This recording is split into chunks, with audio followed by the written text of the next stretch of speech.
Breaking news sa katatapos na laban ni Wonderboy Martin kontra Ruben Tostado. Rank 650 itong si Tostado at natapos ito sa round 5. Maganda naman ang pinakita ni Ruben Tostado. Agresibo itong si Tostado at hindi ganun kabilis. Pwede nga rin ito i-counter ni Wonderboy. Pero mas pinili ni Wonderboy na patagalin muna konti ang laban, painitin muna. Agresibo kasi itong si Tostado mga tol at masipag din bumato ng suntok. Mahirap na baka masingitan si Wonderboy kaya nag-ingat din. So hindi masyadong nakipagsabayan si Wonderboy dito. Sinubukan niyang i-outbox itong si Tostado. Pero agresibo itong si Tostado kaya napapatras si Martin. So hindi naman ganun kalakas ang suntok ni Tostado kaya hindi tumatalab kay Wonderboy Martin. Pagdating nga po ng round 5 parang huminto itong si Tostado. Umatras nga mga tol at sinundan ni Wonderboy.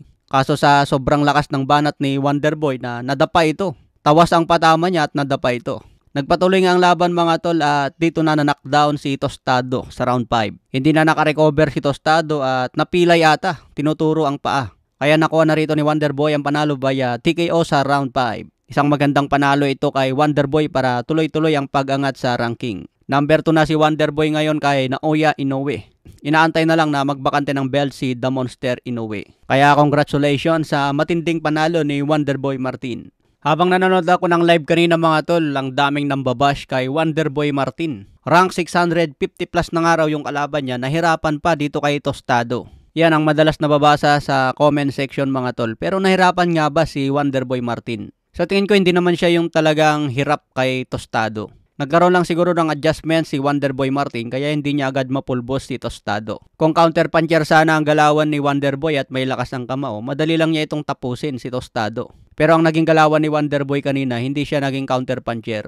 Nape-pressure siya ni Tostado at minsan nako-corner. Pero normal lang yun mga tol dahil agresibo itong si Tostado. Ang malaga, nakuha pa rin ni Martin ang panalo via TKO sa round 5. Sa iba pang balita, rematch ni Robeisy Ramirez versus Rafael Espinosa. Natapos nga po ang laban sa round 6. Biglang umayaw si Robeisy Ramirez. Hindi maintindihan ng mga fans kung bakit biglang huminto si Robeisy Ramirez. Biglang tinaas ang kamay mga tol at tinigil na ang laban. Pwedeng nagkaroon ng injury si Robeisy Ramirez. Kaya hindi na kayang ipagpatuloy ang laban. Kaya hawak pa rin ngayon ni Rafael Espinosa ang WBO featherweight belt. So abang na lang po natin mamaya ang main event sa laban ni Navarrete at Oscar Valdez.